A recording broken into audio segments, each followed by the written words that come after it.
Ekurhuleni Metro se jongste audituitkoms het weer ernstige rooi ligte laat flikker nadat die ouditeur-generaal weer 'n gekwalifiseerde audit vir die 2024-25 boekjaar uitgereik het.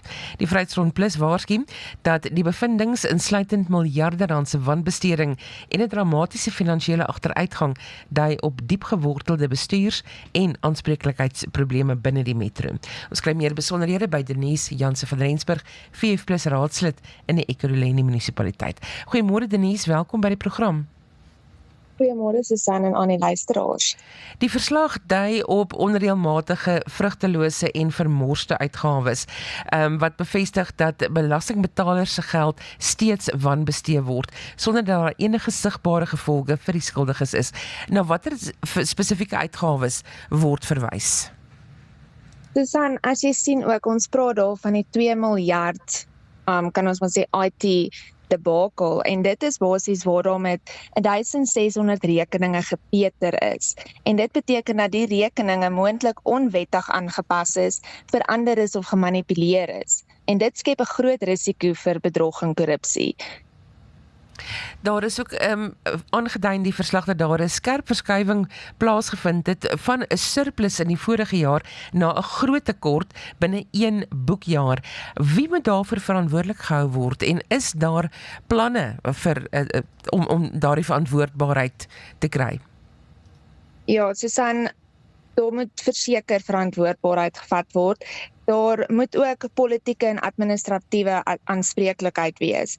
Amptenare wat wanbestuur pleeg, moet dissiplinêr vervolg word, en dan ook, daar moet politieke leierskap moet ook verantwoordelikheid neem vir die gebrek van die toesig. Denise, die verslag dui ook op swak invorderingsvlakke. Is daar alternatiewe om inkomste-invordering te verbeter sonder om inwoners verder te belas?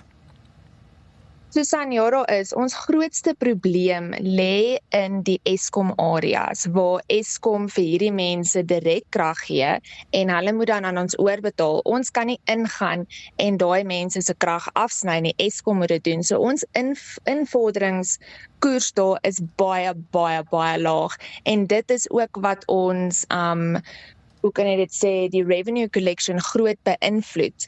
En ons probeer daar met Eskom ook praat, of die metro, om vir ons toegang te gee om in te gaan om die mense se krag te sny, sodat hulle gedwing word om te betaal. Maar op hierdie stadium is dit ek gebruik en ek hoef nie te betaal nie.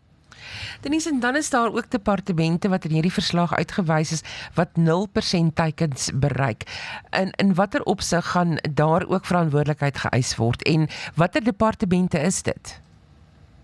Dit is die dienslewering koördineerders departement, en dit is 'n baie groot probleem.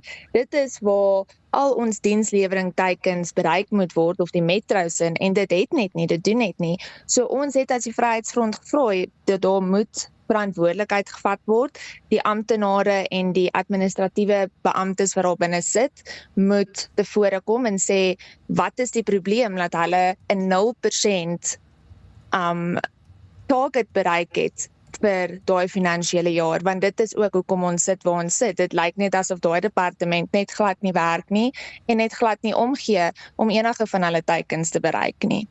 Het die ouditeur-generaal bepaalde aanbevelings gemaak, en op watter stadium behoort die provinsiale of nasionale regering in te gryp, spesifiek in gevolge artikel 139?